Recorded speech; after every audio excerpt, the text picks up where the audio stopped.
Welcome back to the P.S. Gilmore story, episode 48, and the Manhattan Beach parts here. This is part 2, and Gilmore's part. Here's, by the way, Manhattan Beach Hotel itself, and we'll return to this photograph in a later episode. Beside Manhattan Beach was the second biggest hotel for the masses, Brighton Beach Hotel. And like Manhattan Beach, very ornate, very stylish, part of the Gilded Age, and so on and so forth, and all catering for the masses that were coming from New York and Brooklyn, to literally enjoy the area on those really balmy, warm, hot, sticky days that you can have in New York.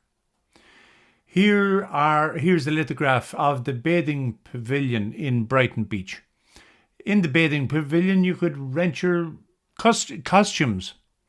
In the bathing pavilion, then go take a swim, and then when you're finished, return your costume. Most people came via the Bay Ridge line. So Bay Ridge line is on the left-hand side of the actual map there, and then forks off down into the bottom and towards Manhattan Beach and Brighton Beach. And here people could experience the lovely cool winds of the Atlantic and enjoy something that they never had before. They had saved for this little trip. This was the first time a lot of people ever experienced what we take for granted today, a vacation. Their vacation was only a day long, but nonetheless, it must have seemed as something out of, a storybook to them to be able to enjoy all of this. Now, they could also come to the area via boats that basically could bring you from either New York itself or from New Jersey across the Hudson. And the round trip was 60 cents, as you see here. They were very good at recycling, and so what they would do is basically stamp the ticket on the back of one of the cards. Here's the railroad station that they would arrive on in Coney Island. And as these facilities increased year by year by year, the train station got much larger consequently. For the bands who would play both in Brighton Beach and in Manhattan Beach, here's the music stand. And this music stand was designed, as was the Manhattan Beach one, to amplify the music across a much larger area. So basically, for instance, in Gilmore's case, he'd have anywhere between 65 band members in here, up to 100 at times.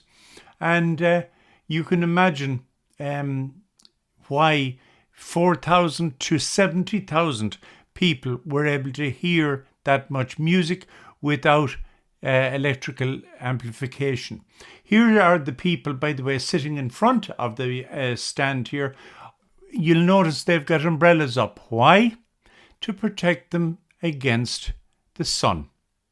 On the right here is the Manhattan Beach itself, the hotel with the promenade in front, and so the wealthy folk could basically walk up and down that promenade in the shelter, the shade of that promenade. There, on the left is the music stand you just saw a second ago from the side. So it gives you an idea how deep it was. Here's a better view of the music stand, and you see now clearly the seats in front of it. Very ornate. The chandelier that's over the band there, I would suggest would be probably gas. Everything was gas at this stage around Manhattan Beach, and they didn't have a localized Edison line of electricity. Here's Brighton Beach, Coney Island, and you might wonder, why have I got more Brighton Beach than Manhattan Beach? Gilmore was attracting such huge crowds. They didn't need to advertise the way Brighton Beach had to advertise. It was literally a competition between these two hotels. And the key thing was the climate at that time, the hot, balmy summers, the August and Septembers particularly, made it an almost a necessity to go to Manhattan Beach, take a swim, enjoy the music, maybe bring sandwiches, or if you had a few cents or a dollar or two, order your food from the hotels. Here's the bathing pavilion in Brighton Beach. You can see the carriages depositing their passengers for their swim. There's no rail cars to the bathing pavilions. It's very, very basic. But they thought they were in heaven at this stage. And here's the people actually bathing. And everyone, as you can see, is covered up. There is no such thing as an uncovered swimmer, male, female, or child. We're in the Victorian era.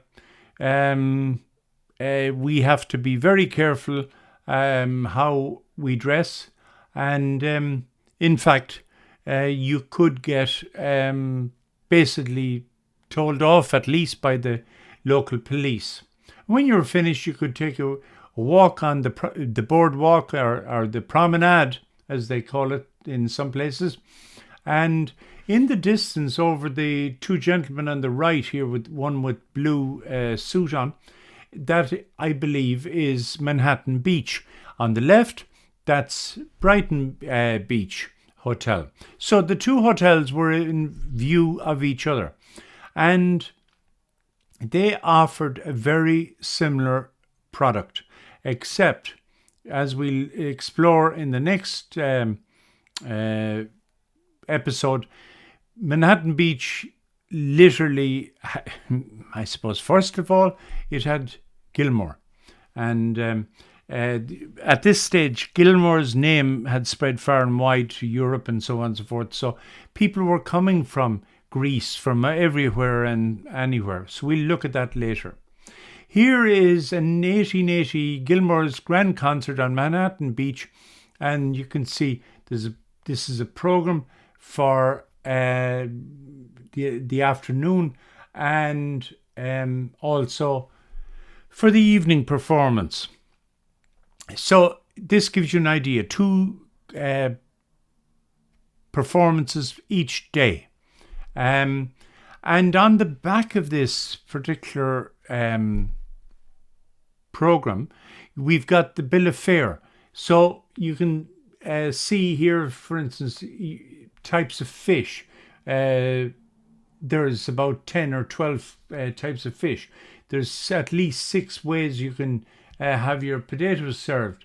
There's 6 different soups, vegetables down below, salads, and it's amazing the degree and variety of the menu. We'll be exploring the menu later as we go along. But basically, they were trying to sell food in the kitchen. They were trying to keep those beds also sold in the hotels. But the big thing was keep people coming on the trains or on the boats. So click subscribe and like, and I look forward to seeing you next week for episode 49. All right, so thank you very much. Bye now.